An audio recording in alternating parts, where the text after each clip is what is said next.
ఉపాధి హామీ, medical and health, ఇతర శాఖలకు అదేవిధంగా పోలీస్ శాఖ అన్ని శాఖలు సమీక్షా సమావేశంలో పాల్గొన్నారు.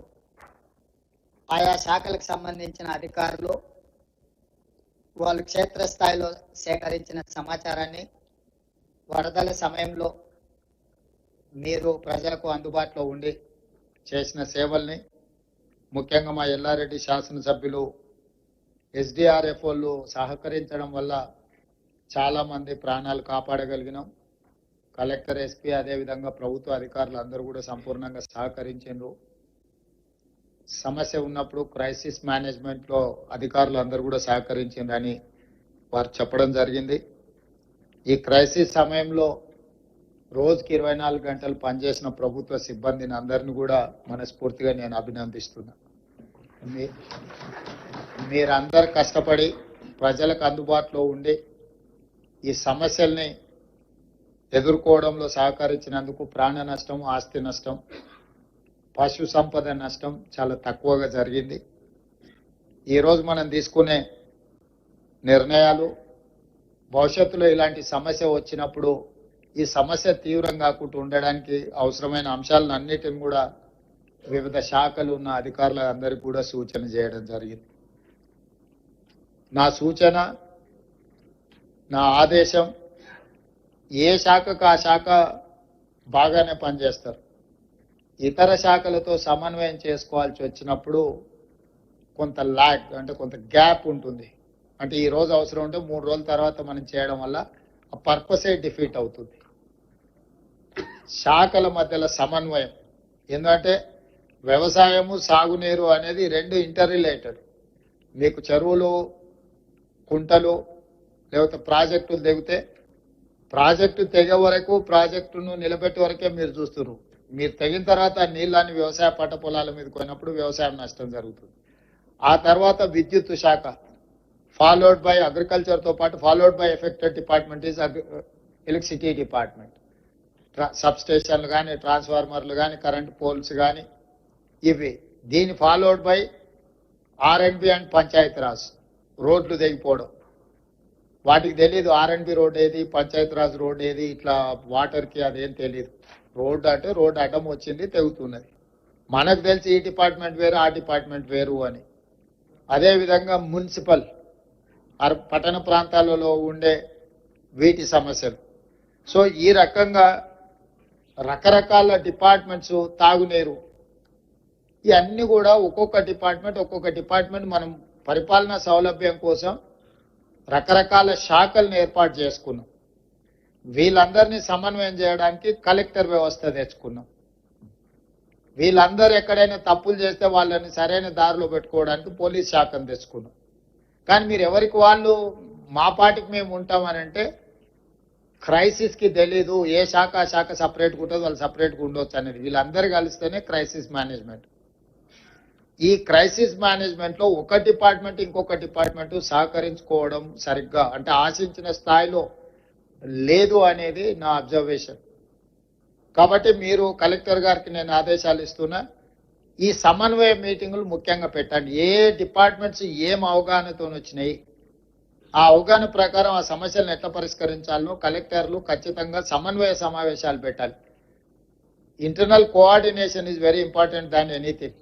మీరు సమస్యను అడ్రస్ చేయడం కంటే కూడా సమన్వయం చేసుకోవడం. కొన్నిసార్లు రెండు శాఖల మధ్యలో సమన్వయం జరిగితే ఆ సమస్య తొందరగా పరిష్కారం అవుతుంది. లేకపోతే పంచాయతీరాజ్ ఆయన వచ్చి రోడ్ వేసిపోతాడు, మన వాటర్ వర్క్స్ ఆయన వచ్చి కృపాకర్ వచ్చేసి తవ్వేసి పైప్ లైన్ వేసిపోతాడు. వీళ్ళిద్దరు మాట్లాడుకుంటే ఫస్ట్ పైప్ లైన్ వేసినాక తర్వాత రోడ్ వేస్తే ఏ సమస్య ఉండదు.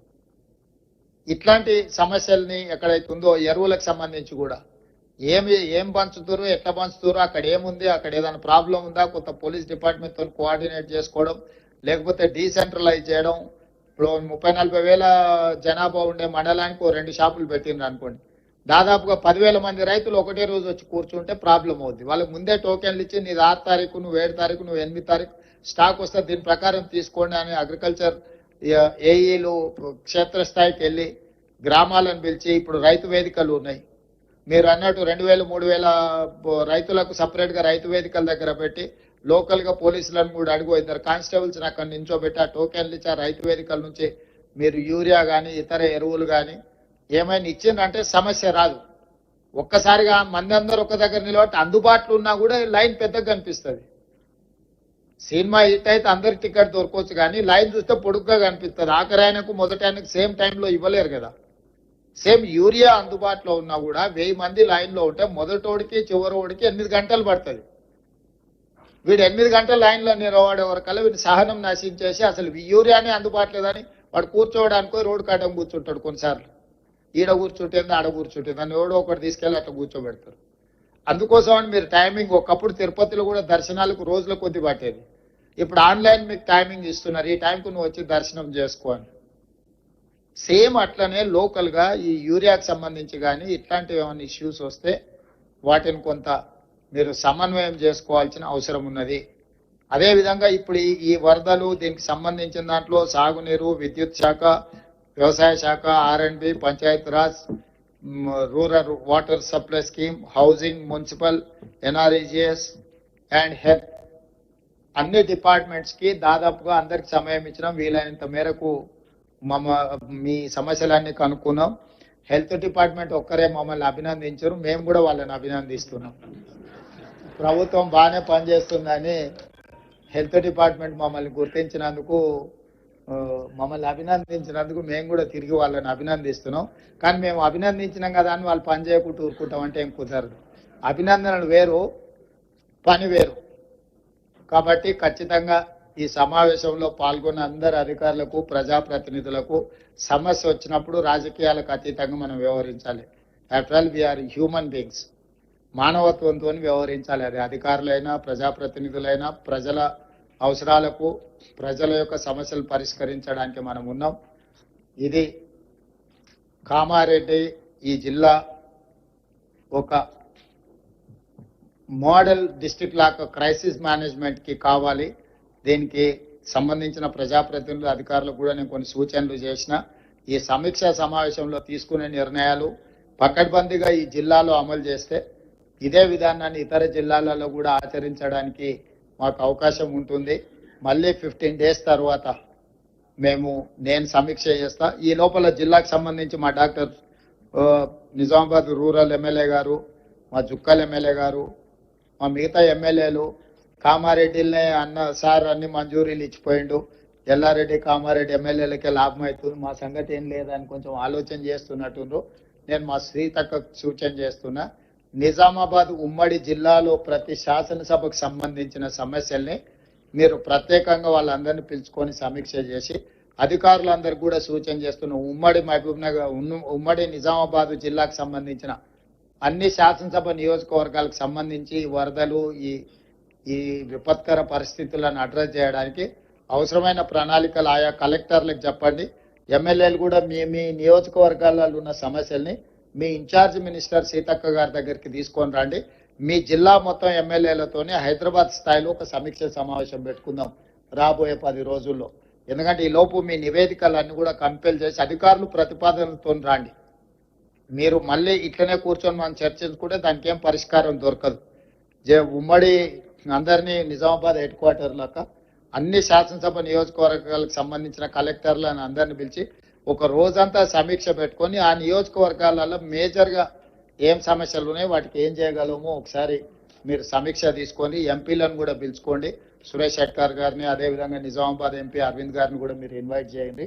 ఈ ఉమ్మడి నిజామాబాద్ జిల్లాకు సంబంధించిన ప్రజాప్రతినిధులు ఎవరెవరైతే ఇందులో పాల్గొన్నారో, పెద్దలు పోచారం శ్రీనివాస్ రెడ్డి గారు, వీరందరూ మన నియోజకవర్గాలకు సంబంధించిన కీలకమైన సమస్యలు, ముఖ్యంగా ఈ వరదల సమయంలో, ఈ వర్షాల సమయంలో జరిగిన డ్యామేజ్ ఏమేమి రిపేర్లు చేయాలి, ఏమేమి నిధులు మంజూరు చేయాలి, వీటన్నిటికీ సంబంధించి ప్రభుత్వం ఈ ప్రాంతానికి సానుకూలంగా స్పందించి నిధులు వేగంగా విడుదల చేస్తాం. ప్రణాళికబద్ధంగా అంచనాలు తయారు చేయండి. అందాజ మీద చేయడము టెంపరీ కోసం, టెంపరీ అనేది ఫ్లడ్స్ వచ్చినప్పుడు అడ్రస్ చేసేది, మీరు తర్వాత చేసుకునేదంతా కూడా పర్మనెంట్గా. చివరిగా నా సూచన, కేంద్ర ప్రభుత్వం నుంచి ఎంత వస్తే అంత నిధులు రాబట్టుకోవాలి. మీరు అసెస్మెంట్స్ బిల్ రికార్డ్ చేసేటప్పుడు 2 రకాలుగా చేయాల్సి వస్తే ఈ క్లరికల్ జాబ్, ఈ లెబోరియస్ జాబ్ మేము చేయలేమని మొత్తం స్టేట్ గవర్నమెంట్ దాంట్లోనే రికార్డులు చేస్తున్నారు, ముఖ్యంగా పనులు చేసేటప్పుడు.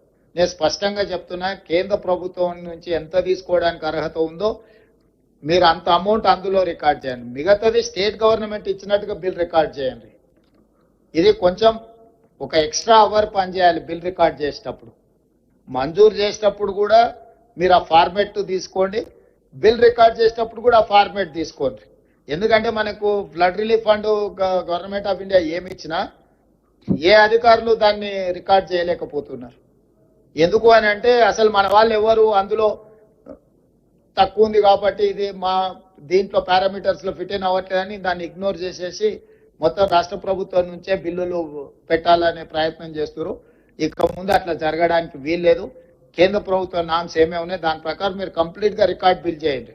అవసరం అనుకుంటే ఒకవేళ కేంద్ర ప్రభుత్వం నిధులు లేకపోతే మొత్తం నిధులు రాష్ట్ర ప్రభుత్వమే ఇస్తుంది. అవసరం అనుకున్నప్పుడు కేంద్ర ప్రభుత్వంతో ఏ విధంగా నిధులు రాబట్టుకోవాలనో మేము ప్రయత్నం చేస్తాం. వీటన్నిటిని కూడా జాగ్రత్తగా తీసుకొని ప్రజలకు అందుబాటులో ఉండండి. పాఠశాలలకు సంబంధించి కానీ, వైద్యానికి సంబంధించి కానీ, ప్రాజెక్టులకు సంబంధించి కానీ పూర్తి స్థాయిలో మీరు అందరూ ప్రణాళికబద్ధంగా పని చేయాలి. ఈరోజు ఇంతమంది అధికారులు మీరు అందరు ఇక్కడికి వచ్చిండ్రు అంటే మీ అందరినీ ఒకసారి అందరి ఫేస్ రీడింగ్ చూస్తే మాత్రం పని చేద్దామన్న ఆలోచనే కనిపిస్తుంది. మరి రేపు కూడా ఇదే స్ఫూర్తి మీ దగ్గర ఉంటుందని ఆశిస్తున్నా. మళ్ళొకసారి సమీక్షకు వచ్చినప్పుడు ఇక్కడ మంచి పనులు జరగాలని ఆశిస్తూ మీ అందరి దగ్గర సెలవు తీసుకుంటున్నా.